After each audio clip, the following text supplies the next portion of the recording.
Son las 10, las 9 en Canarias.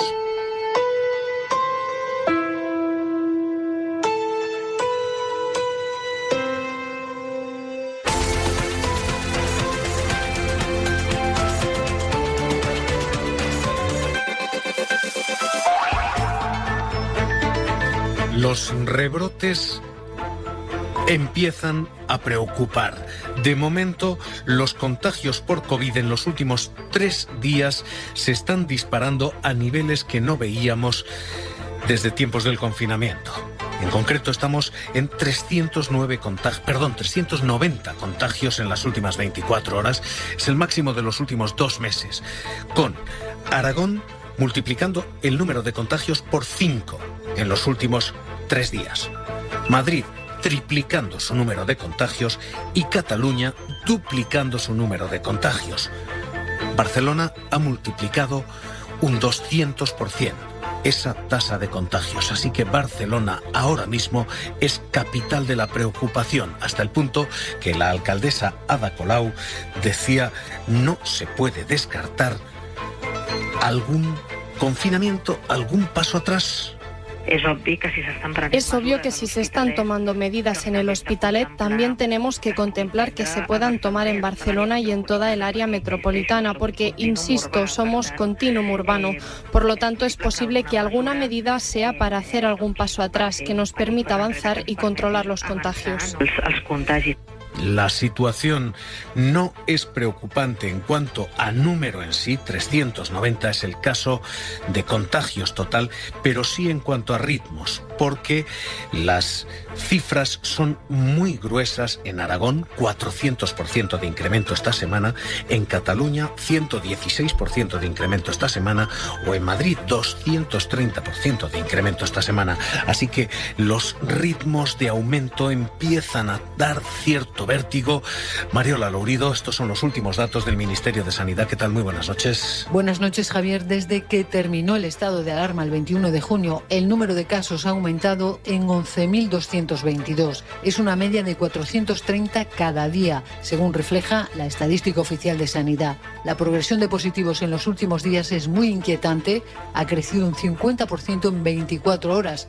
Más de la mitad se registraron en las 2 comunidades con los brotes más grandes y preocupantes, Aragón y Cataluña.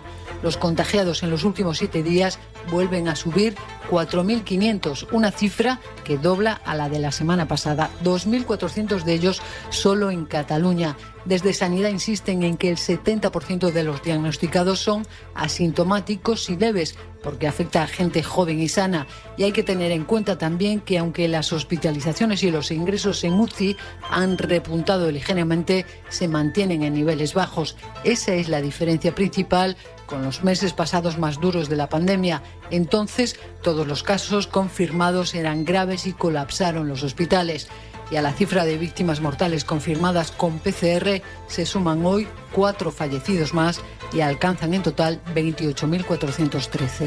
De momento, esos casos detectados, dice Mariola, y efectivamente es así, no son graves porque no están alcanzando a la población más mayor. Es población más joven, es, por tanto, población que requiere menos hospitalización. Pero si las tasas de reproducción siguen siendo estas, tarde o temprano también la población mayor va a ser alcanzada, también la hospitalización se va a disparar. De hecho, en Aragón en concreto, las hospitalizaciones ya han comenzado a duplicarse. Desde el lunes hasta hoy, las hospitalizaciones en Aragón han saltado de 16 a 26 a 34. En apenas 3 días, un incremento del 112%. Esta es la situación y esta la preocupación ahora mismo, el ritmo de contagios. La ubicación de esa preocupación es Barcelona en estos momentos, donde la alcaldesa, ya lo dicen, ya lo han oído, muestra esa preocupación, habla de cautela y donde los casos se han triplicado en la última semana. Radio Barcelona, Sergi López, bona nit. Buenas noches. En Barcelona hay ahora mismo 29 brotes activos. La mayoría son pequeños brotes, pero durante la última semana se ha triplicado el número de casos detectados. En total 500. Los barrios donde más han crecido los contagios es en Montjuïc y en el Eixample. La alcaldesa de Barcelona, Ada Colau, le ha dicho hoy a la consellera de Salud que ha detectado problemas de coordinación en el rastreo de positivos y de contactos. Colau dice que no contemplan un confinamiento, aunque sí reconoce que se están estudiando algunas medidas. De momento, Generalitat y Ayuntamiento han creado una oficina para coordinarse mejor.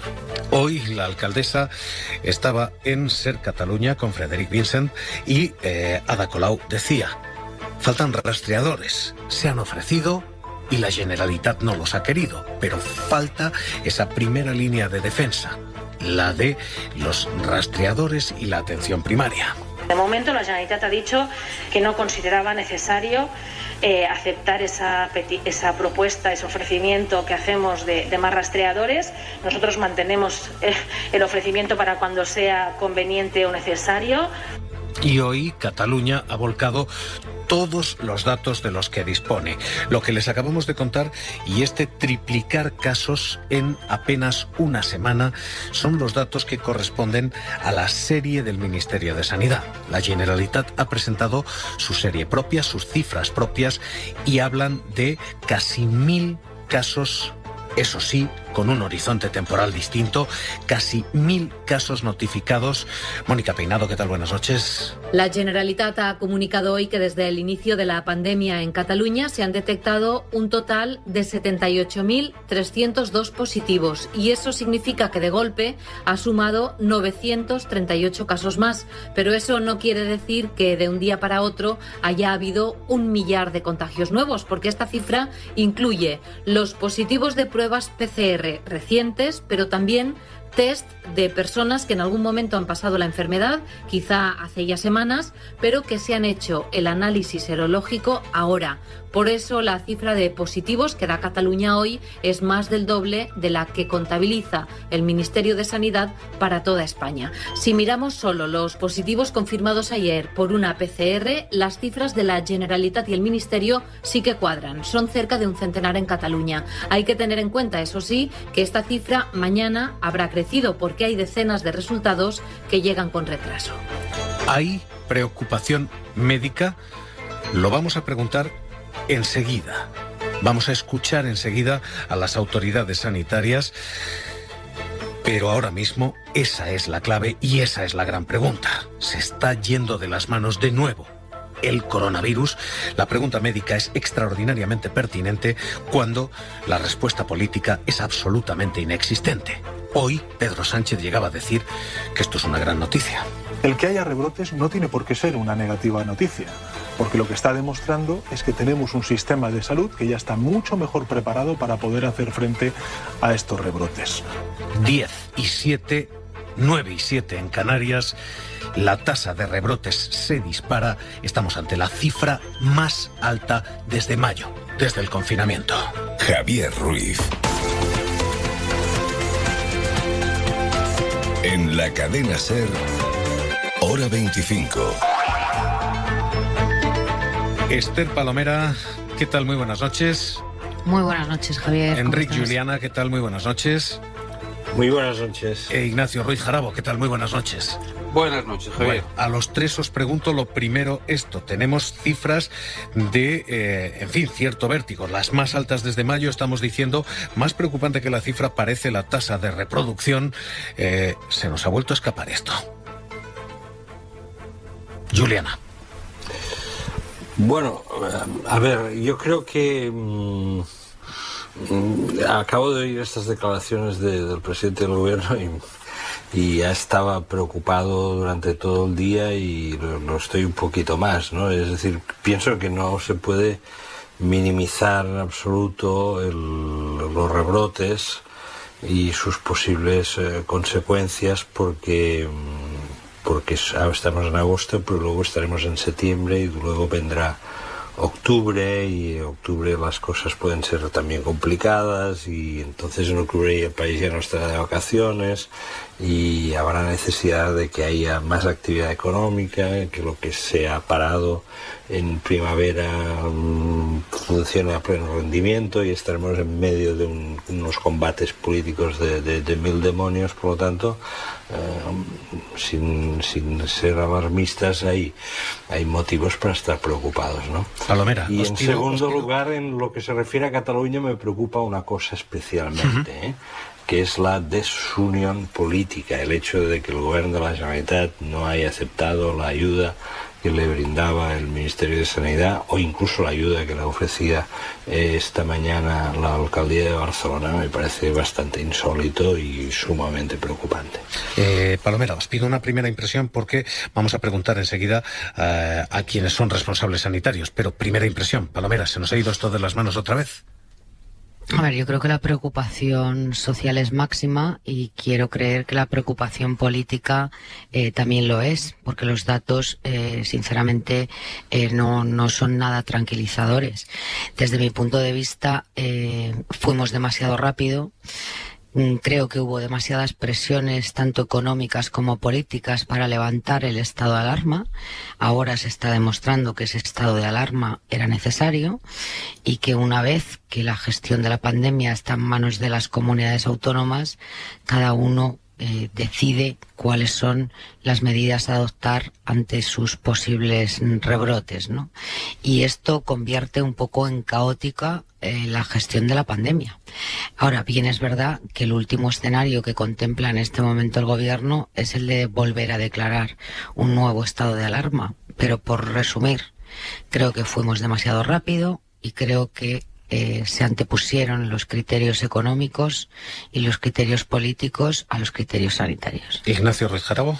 Sí, coincido con Esther en que fuimos demasiado rápido, y que el retorno de competencias a las comunidades autónomas pues está generando un cierto desconcierto, ¿no?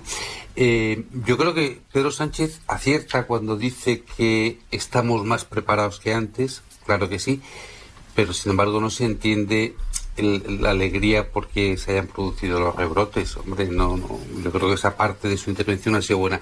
Y acabo diciendo, sí es verdad que estamos más preparados que antes desde el punto de vista sanitario, pero no se ha hecho nada, y enlazo con lo que decía Esther y coincido con ella, no se ha hecho nada en la arquitectura jurídica. Es decir, se puso de manifiesto que el estado de alarma era bueno, pero que faltaba algún instrumento más flexible, intermedio entre el estado de alarma y la legislación ordinaria. Hombre, ya han pasado prácticamente 3-4 meses desde que empezó todo, y no se ha hecho ningún movimiento legislativo para aprobar una norma que no sea tan intensa como el estado de alarma, pero sea más intensa que el ordenamiento jurídico que ahora mismo tenemos. Yo creo que ese sí que es un default que yo achacaría a las fuerzas políticas, ¿no? Pues enseguida hacemos ahora mismo vistazo a todo lo que está ocurriendo y análisis de esta situación. 390 contagios, la cifra más alta desde mayo, y tasas de reproducción como les estamos contando. 10:10, 9:10 en Canarias. Comenzamos.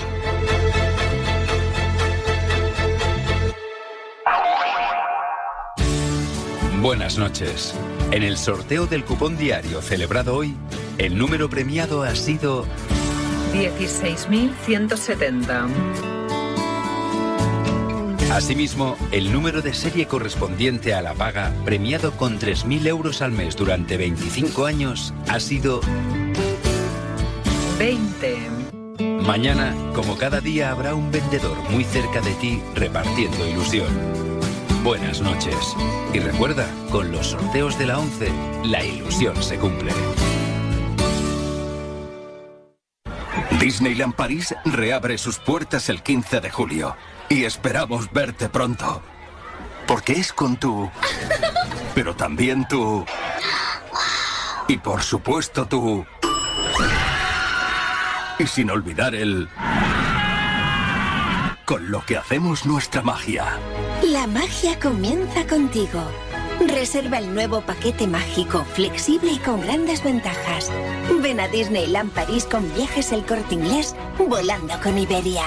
Cuideo, ahora más que nunca, se compromete en garantizar el bienestar de las personas mayores. Contacta con nosotros. Cuideo, la empresa líder de cuidados a domicilio. Cuideo. No pierdas la llamada de la Movilmanía de MediaMarkt y llévate un Xiaomi Note 9 Pro por solo 269 euros o un Samsung Galaxy A51 por solo 279 euros. Conéctate a la Movilmanía, ya en tu tienda y en MediaMarkt.es. Que te falle el verano no es que aún falten 2 meses para irte de vacaciones, ni quedarte en la ciudad mientras los de tus amigos te dicen lo bien que se está en la playa. Que te falle el verano es quedarte en casa sin fibra y sin series. Por eso ahora con Vodafone tienes fibra, 2 líneas móviles y televisión con HBO España por 29,99 euros al mes durante 6 meses. Vodafone. ¿Ready? En la fase verano de Toys R Us se juega sin parar. Por eso te devolvemos el IVA en toda la tienda hasta el 19 de julio en un cupón para próximas compras. Este verano, olvídate del IVA y acuérdate de jugar. Entras en fase verano con Toys R Us. Más info en tienda y en toysrus.es. ¿Conoces los servicios veterinarios de mascota y salud? Por 19 euros al año tendrás acceso a consultas gratis, descuentos del 40% en vacunas, tratamientos, pruebas diagnósticas y cirugías, y con la libertad de elegir el mejor especialista de entre más de 400 clínicas. Contrátalo ya en mascotaysalud.com. Tus veterinarios de confianza. Admirar las estrellas mientras escuchas y compartes historias. El verano está repleto de pequeños grandes placeres. Un verano para escuchar. Hora 25. Javier Ruiz. Es obvio que si se están tomando medidas en el Hospitalet, también tenemos que contemplar que se puedan tomar en Barcelona y en toda el área metropolitana. Es la alcaldesa de Barcelona, Ada Colau, hoy en Ser Catalunya, ante una situación que preocupa porque Barcelona ha visto triplicarse el número de contagios en una semana. La situación epidemiológica ahora mismo, el ritmo de ese contagio, empieza a ser preocupante. Daniel López Acuña, epidemiólogo, exdirector de Acción Sanitaria en situaciones de crisis de la Organización Mundial de la Salud. ¿Qué tal? Muy buenas noches. Muy buenas noches. ¿Qué tal? ¿Se está perdiendo el control de esto? ¿Los ritmos de contagio están siendo demasiado elevados o esto está bajo control? Bueno, vamos a ver. De los más de 120 brotes que hay en estos momentos en España, la mayor parte está pudiendo ser contenido y de una manera en donde podemos quedarnos tranquilos de que está saliendo el dique que impide el que se restablezca la transmisión comunitaria. Pero en situaciones como la de Lleida, la comarca específica que ha sido afectada, Aragón, que está contiguo y que está empezando a enfrentar también esta proporción de casos sumamente alta, la forma en que esto se está diseminando en el Hospitalet y en la zona de Barcelona, pues lo que ha ocurrido en la Marina Lucense nos hace ver que hay sitios en donde la transmisión comunitaria sí se ha restablecido, que se ha salido de control, que se ha ido más allá de los límites de contener al caso y a sus contactos, en donde, por ejemplo, no hay más remedio que actuar de una manera más draconiana y tajante como el confinamiento. Pero evidentemente tenemos que hacer todo para no tener que llegar a esa etapa, anticiparnos y tratar de evitar a toda costa los brotes que estamos observando. No hay un problema en España, pero sí hay 3 problemas dentro de España: Aragón fundamentalmente, Cataluña, Madrid. Bueno, Madrid empieza con algunos rebrotes también que pueden ser amenazantes. Aquí el problema está en que si se relajan las conductas con respecto a la distancia física, a la protección y al uso de mascarillas, y vemos lo que vimos las 2 semanas anteriores en muchísimas aglomeraciones, corrillos, congregaciones, fiestas, celebraciones sin protección, bueno, el resultado neto es lo que estamos viendo, mucha mayor transmisión, especialmente en personas jóvenes. También, por supuesto, se agregan las situaciones de los trabajadores temporeros que viven en situaciones muy precarias, que es el caso de Lleida. Y como consecuencia tenemos una vuelta a los problemas de transmisión que existían, y no porque afecte a jóvenes vamos a dejar de tener la transmisión que tenga el riesgo de que también afecte a personas mayores. Entonces, yo creo que tenemos que ahondar en las medidas de mucha responsabilidad individual y social. Creo que las medidas de establecer la obligatoriedad de la mascarilla en muchas de las comunidades autónomas han sido muy importantes y deben de ponerse en plena ejecución para que no se tenga ese riesgo de contagio y de transmisión en los espacios públicos, en los transportes públicos. Y tenemos que entender que la nueva normalidad no es volver a como actuábamos antes, es vivir con mascarilla, vivir con distancia física, vivir sin aglomeraciones y tener suma cautela. Hoy ha habido 2 autonomías más, Euskadi desde esta medianoche, Navarra a partir del viernes, que se suman a Asturias, Cantabria desde esta misma tarde, Aragón, Cataluña, La Rioja, Baleares, Murcia, Andalucía, Extremadura, Galicia. Todas ellas hacen obligatoria esa mascarilla. Hoy Nekane Murga, la consejera vasca, decía: creo que en este momento realmente es muy importante que nos concienciemos todos. El virus está empezando a ganar terreno, está empezando a estar más frecuentemente entre nosotros. Sabemos que hay un elevado número de personas que pueden estar asintomáticas propagándolo. Señor López Acuña, ni Castilla y León, ni la Comunidad Valenciana, ni Castilla-La Mancha, ni Madrid, ni Canarias exigen esa mascarilla aunque haya distancia social. ¿Deben hacerlo?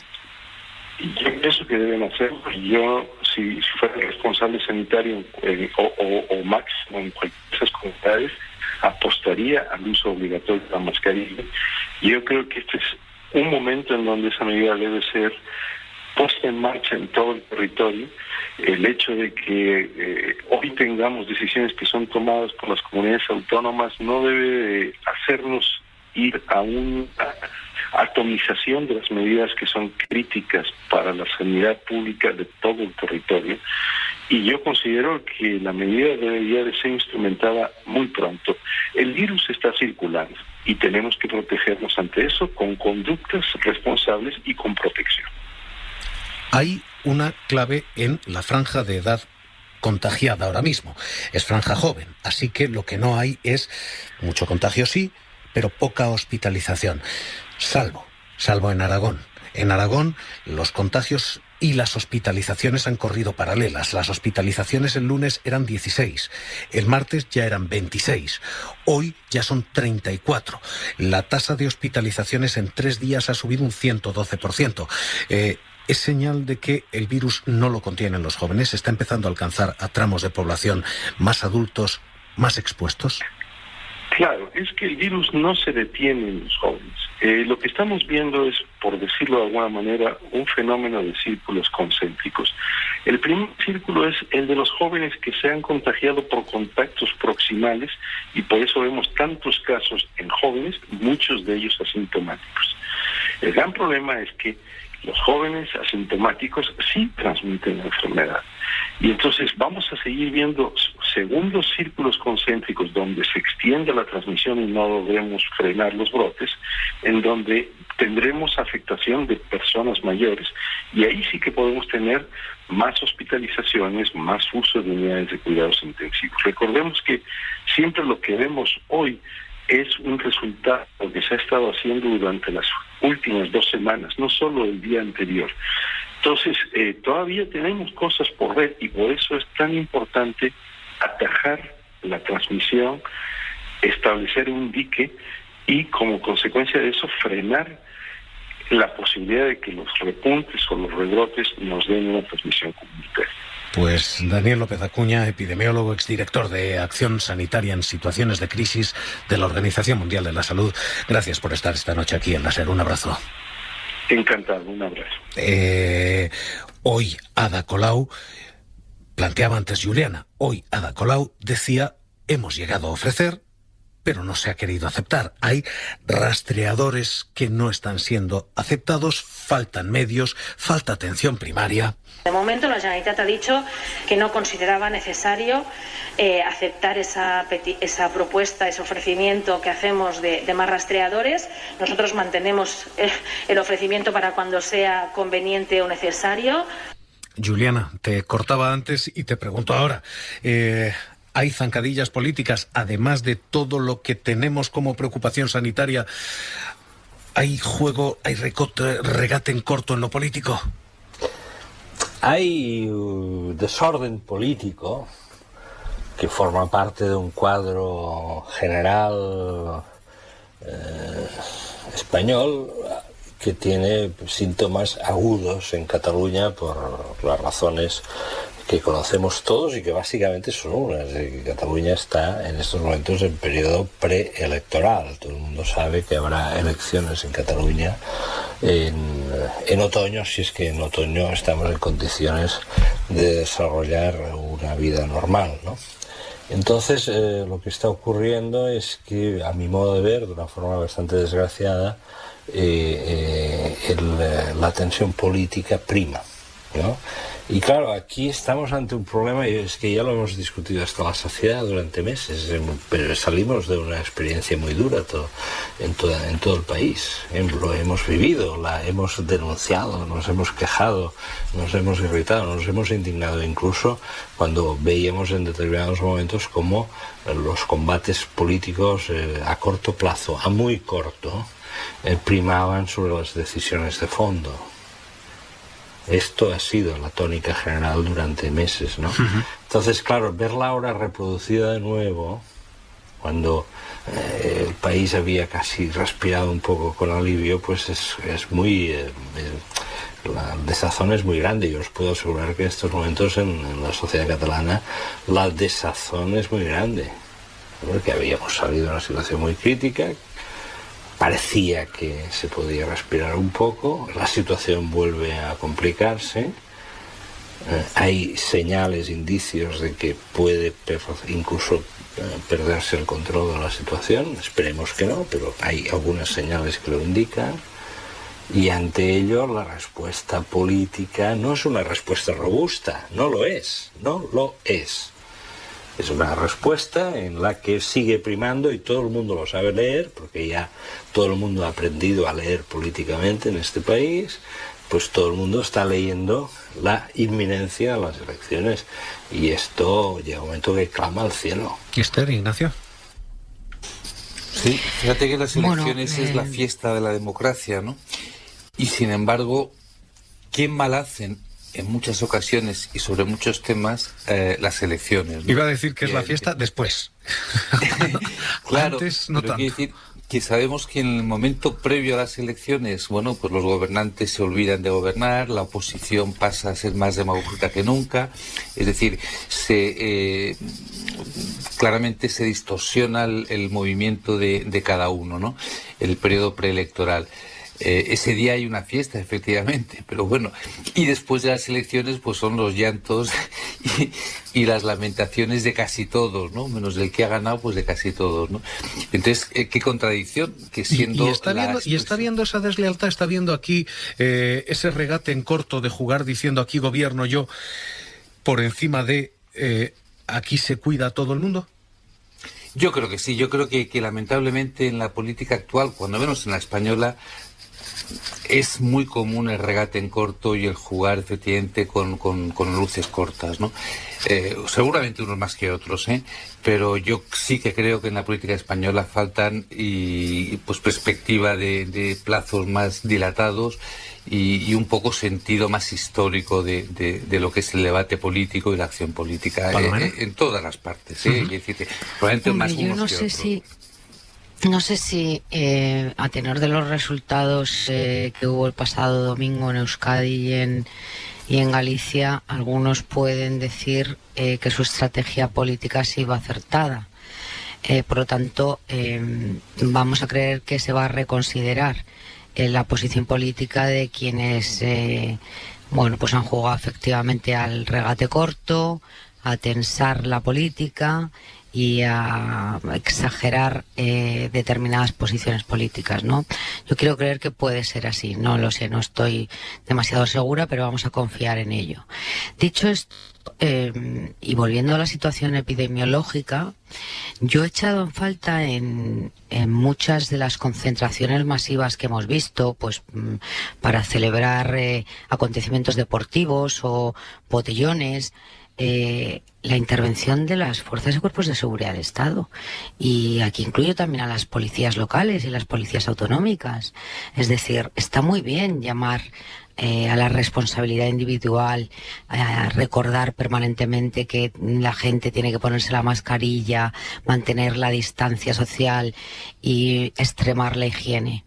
Pero cuando se produce una concentración, habrá que disolverla de alguna manera. No quiero ni pensar cómo pueden evolucionar los datos dentro de 2 semanas, porque os quiero recordar que la semana pasada, en bastantes comunidades autónomas, se celebró la EBAU, la vieja selectividad, y hubo una concentración brutal de adolescentes donde dentro de las aulas se mantenía la distancia de seguridad, se iban con mascarillas. Pero yo tuve ocasión de ir a alguna facultad mientras se celebraba la EBAU y las imágenes, algunas, producían escalofríos, ¿eh? Vamos a esperar dentro de 2 semanas cómo evolucionan los datos, pero este tipo de cuestiones las tienen que prever los responsables políticos, y en este caso las comunidades autónomas, que son, insisto, sin que les hayan devuelto ninguna competencia, Ignacio, porque nunca les quitaron ninguna competencia, quienes tienen que tomar decisiones al respecto en este momento. Ignacio. Hombre, la adopción de mando único yo creo que sí concentró competencias, ¿no? No, ninguna. No volvamos a ese debate que ya es viejo y lo hemos tenido durante meses, pero no les quitó ninguna competencia. ¿El mando único? Si no era por centralizar alguna competencia, ¿en qué consistió? ¿Qué competencia? Dime una competencia que se le retirara a las comunidades autónomas. Según dijo claramente el ministro, el tema de su compra y adquisición. No, es que eso no fue así. No, luego se rebajó el tema al ver que esa concentración no daba frutos, pero lo dijo claramente en una intervención televisiva. Ignacio, creo que te equivocas. Todas las comunidades autónomas hicieron compras. Sí, de material y de suministros sanitarios, porque he visto por el ministro que no tenía capacidad para asumir esa competencia, efectivamente luego. No, quiero decir que una mentira repetida 1000 veces no se convierte en verdad. Y por lo tanto hubo un mantra de la derecha española diciendo que se habían quitado competencias a las comunidades autónomas. Esto es incierto. Entonces, ¿en qué consiste el mando rotundamente único? Falso. Rotundamente falso. Había un mando único que coordinaba la actuación, pero insisto, no volvamos a un debate que hemos tenido en este mismo programa y en otros foros durante 3 meses. Bueno, no es así. Lo que yo digo es que en este momento las comunidades autónomas tienen que tomar decisiones en aquellos lugares donde se produce una alta concentración de ciudadanos, porque no basta con la responsabilidad individual, porque mayoritariamente la ciudadanía es responsable, pero siempre hay un tonto útil en todos los sitios. Entonces, esto puede provocar que se propague el virus nuevamente, que se eleve el número de contagiados, pero no nos podemos cruzar de brazos. Bueno, digo que haya paz, porque todo es cuestión de perspectivas. Tan todo es cuestión de perspectivas que hasta el brote es una buena noticia si uno la mira realmente bien, como aparentemente la ha mirado hoy el presidente del gobierno, que decía: el que haya rebrotes no tiene por qué ser una negativa noticia, porque lo que está demostrando es que tenemos un sistema de salud que ya está mucho mejor preparado para poder hacer frente a estos rebrotes. En fin, que no es mala noticia lo de los rebrotes. 10:30, 9:30 en Canarias. Hablamos del rey enseguida.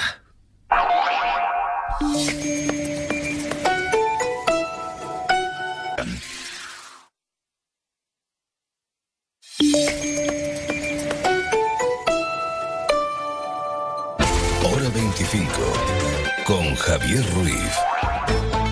Es como el piso aquí en Londres, que compraron los de Oman para él. Es Corina, la amante del rey, hablando con el comisario Villarejo sobre el apartamento del rey que han vendido por 50 millones de euros. Lo han pagado bastante bien, pues que eso ha sido un precio de 50 millones de libras. Es burrada. ¿Y qué han dicho? ¿Lo han vendido, dices? Sí. Lo han vendido hace poco tiempo a un otro árabe, a un joven. Entonces, en mi opinión, ha sido una venta... 50 millones de libras a un joven árabe, dice... Falsa. En una operación que debía ser secreta.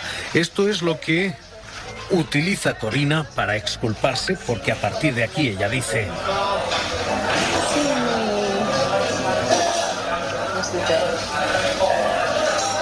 Mi autorización. Sin su autorización, sin su conocimiento, obviamente Corina utiliza esta grabación para exculparse. Obviamente el comisario Villarejo la utiliza para ligarse al rey, para amenazar al monarca con, si cae Villarejo, arrastra al rey Juan Carlos. Pero lo cierto es que la grabación hoy deja otro día más, otro escándalo más y otros 50 millones más en torno al rey Juan Carlos. Miguel Ángel Campos, ¿qué tal? Muy buenas noches. Muy buenas noches, Javier. Y más sospechas, ¿eh? No solo el piso de 55 millones de euros, también la existencia de otras posibles cuentas y más testaferros, al menos según Corina. Es lo que te iba a decir. Esta es la siguiente entrega. Hoy OK Diario publica estos audios que dicen cosas como esta, que al rey le gusta el oro y los diamantes. Escúchenlo como si fuera Ceausescu, dice Corina. Obsesionado. Con oro, diamantes. Obsesionado. ¿Para qué? Es que yo hacía siempre una broma. Tú eres un Ceausescu. Miguel Ángel Campos, ¿qué es exactamente lo que detalla Corina en esa conversación? ¿Qué le dice al excomisario corrupto Villarejo? Bueno, pues afirma Corina en la segunda grabación realizada por el comisario Villarejo un año antes de ser encarcelado, que Juan Carlos I recibió como regalo del sultán de Omán un apartamento en la exclusiva zona londinense de Belgravia.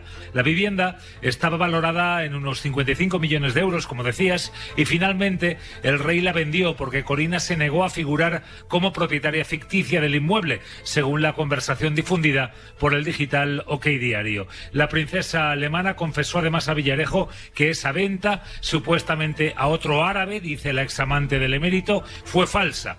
En otro momento de la conversación, Corina le dice a Villarejo que le había reiterado hasta 100 veces a Juan Carlos I que lo peor que podía hacer era tener propiedades no declaradas, y manifiesta que el emérito se comportaba, como acabamos de escuchar, como un niño de 5 años al que le gustaba el oro y los diamantes como a Ceausescu.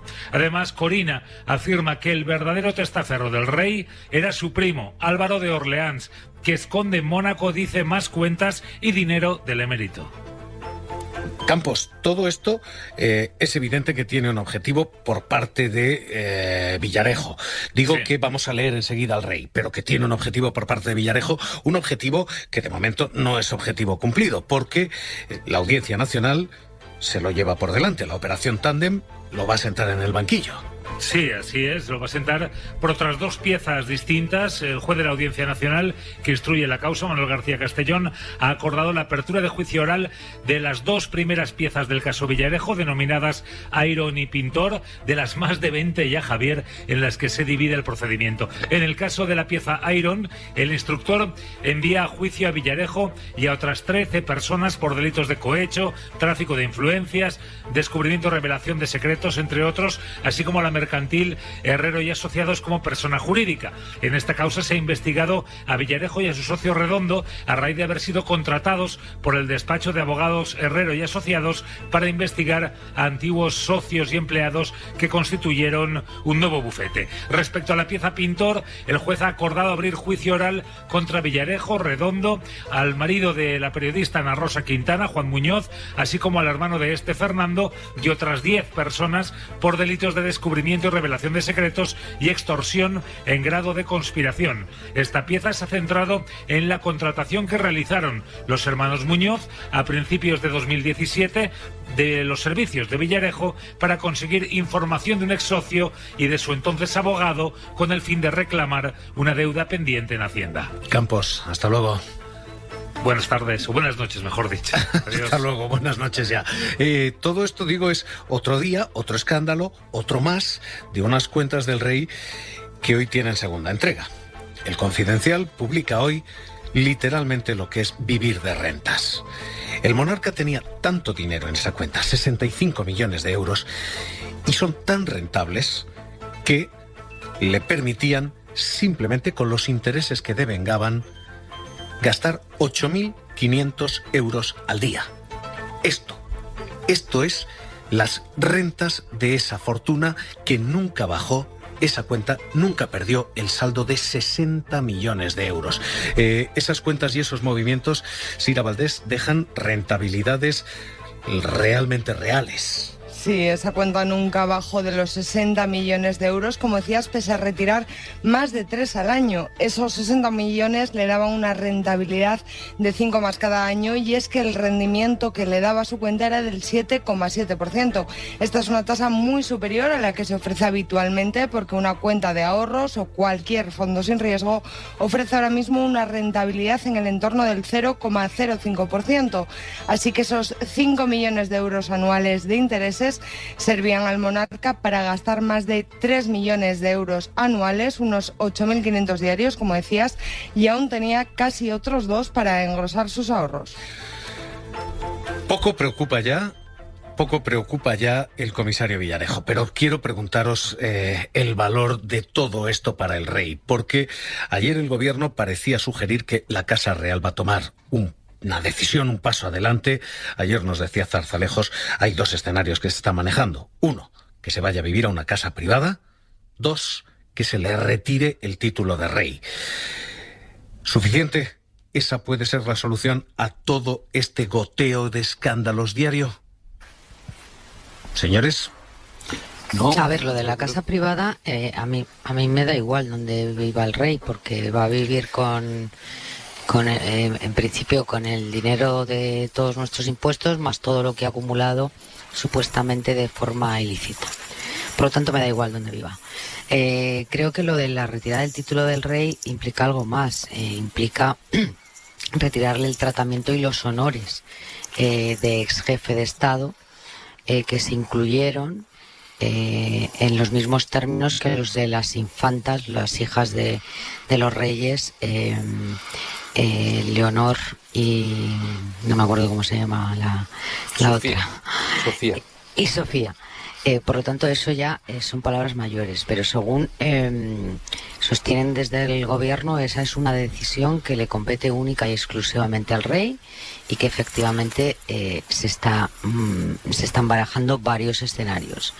Lo que yo no termino de entender es hasta cuándo van a estar pensando en cuál es la decisión más acertada para intentar establecer un dique de contención respecto a Felipe VI, porque creo que el escándalo tiene unas dimensiones tan brutales ya, que cada día nos despertamos con una información nueva y con un escándalo nuevo, que esto inevitablemente va a salpicar y va a afectar de alguna manera al reinado de Felipe VI. Esto, quien crea lo contrario, me parece que es un poco ingenuo a estas alturas. Ignacio. Y en un momento, además, en un momento en el que efectivamente los reyes están volcados en estas visitas por las comunidades autónomas después de que se haya levantado el estado de alarma, y en cada una de las comunidades autónomas que visitan, bueno, pues es verdad que son muy bien recibidos por una parte de la ciudadanía,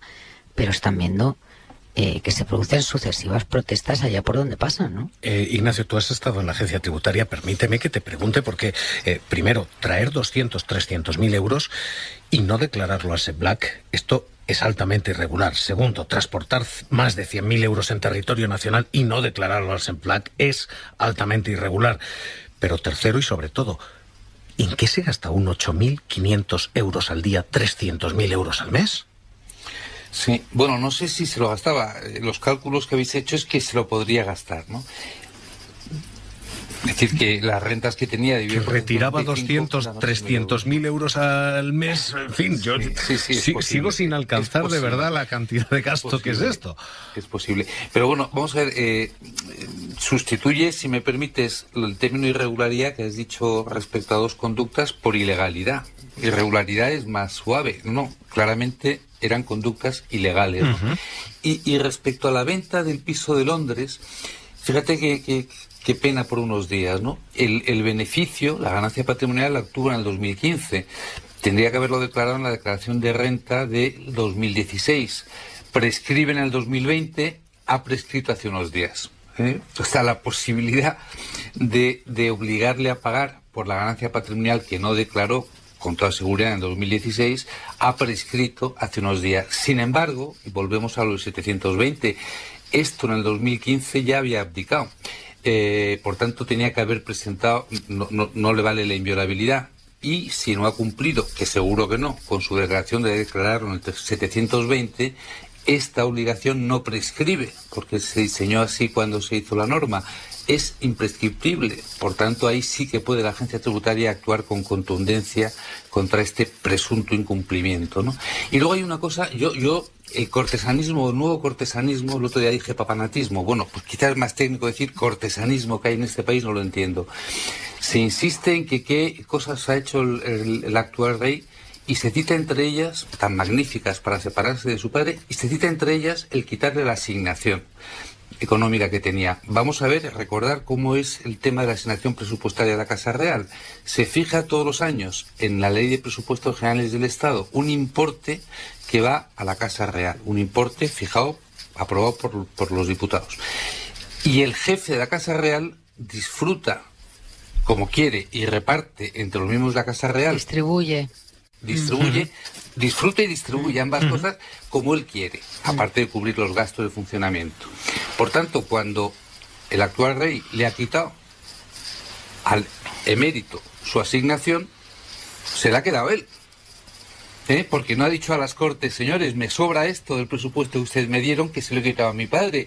Luego, lo que le ha quitado a su padre ha engordado el dinero de la asignación presupuestaria de la Casa Real, del cual va a disfrutar personalmente el actual rey. Y sin embargo, esta cosa que es insólita, si se le quita la asignación a tu padre, se reintegra en el Estado, esta cosa que es insólita, a mi opinión, se está alabando por los nuevos cortesanos, ¿no? Juliana, sé paciente conmigo, ya te digo que estoy de beca, sé paciente conmigo porque le hemos pedido a Dani de la Fuente que nos repase el qué hacemos con papá, qué hacemos con el rey, porque todas las casas reales en muchas monarquías han vivido el qué hacemos con papá, el qué hacemos con el rey, y hemos tenido distintas respuestas en distintos escenarios. Dani de la Fuente, ¿qué tal? Muy buenas noches. Buenas noches, Javier. Vamos a ir viendo algunas de estas casas que se han visto salpicadas por escándalos de corrupción una a una. Sí, la española es la única que ha sentado a un miembro de la Casa Real en los tribunales. Comparezco hoy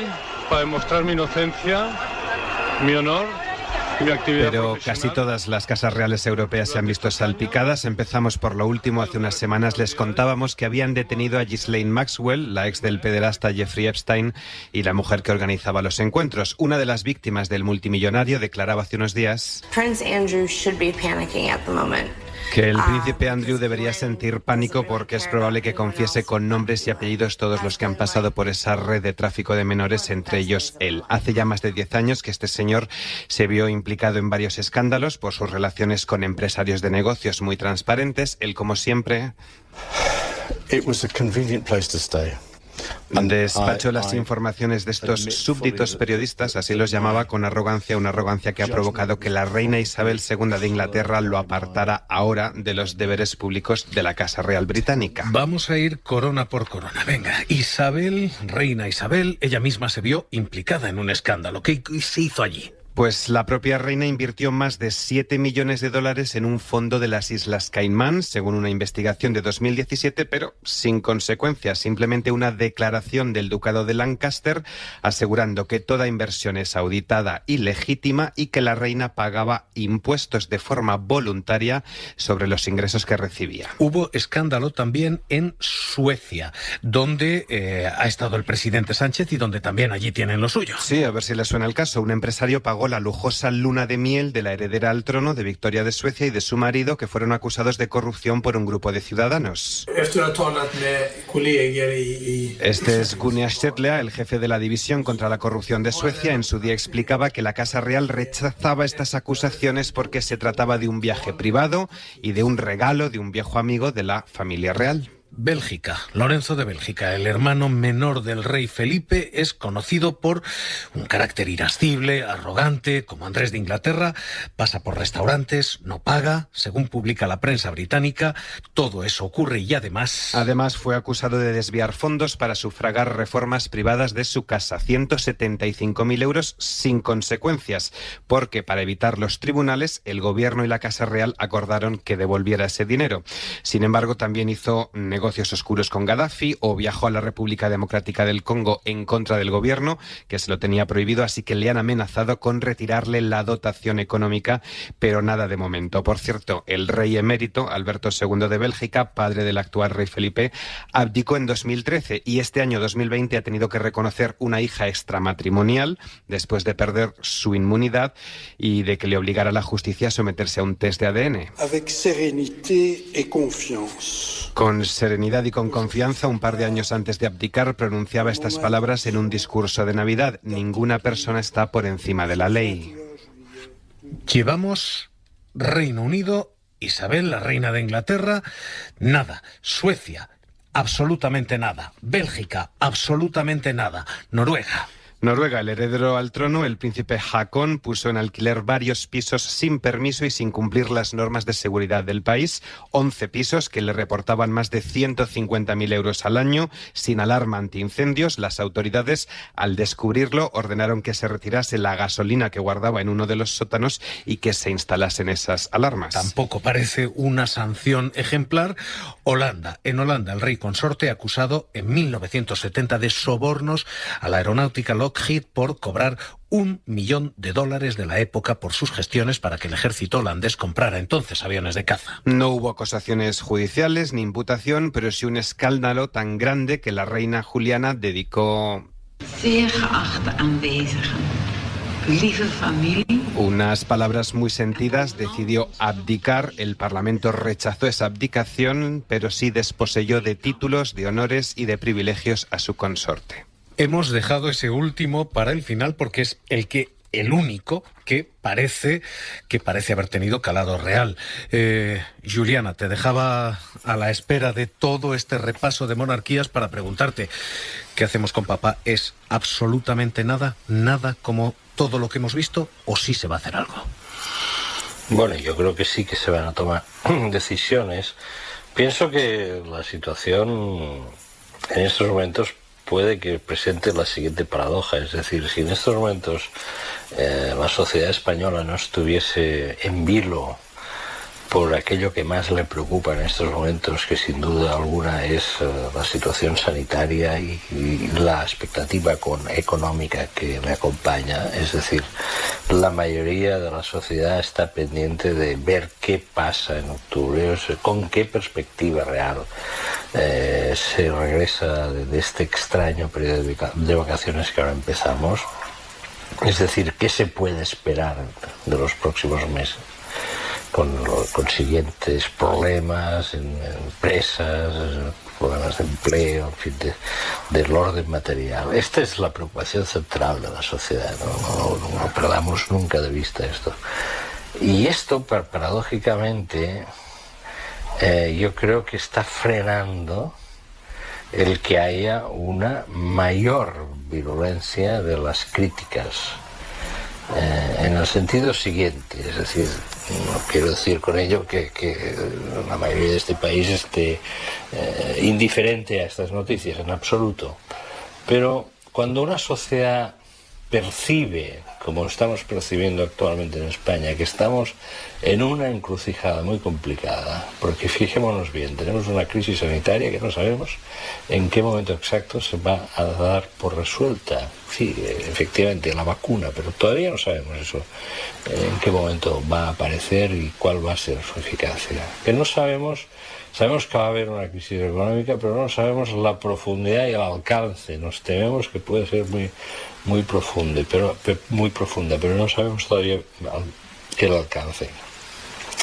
Sabemos que vamos a recibir algún tipo de ayuda de Europa, pero tampoco sabemos el alcance. Ahora mismo yo pienso que nada, en un día, 2 días, el tema de debate será la reunión del Consejo Europeo. Va a haber ahí una trifulca extraordinaria entre algunos países del norte y los países más grandes de la Unión. Y vamos a ver si en este Consejo de esta semana el tema queda resuelto. Puede ser que no. Os pregunto enseguida por eso. Y tenemos otros muchos más problemas. Entonces, si todo esto no fuese tan grave, yo creo que en estos momentos el incendio social en relación a la cuestión del rey emérito, sería muchísimo mayor en este país. Hoy nos han sacado los colores cuando el comisario Gentiloni decía literalmente esto de ¿saben ustedes lo que pensamos en Europa, pero no se lo vamos a decir?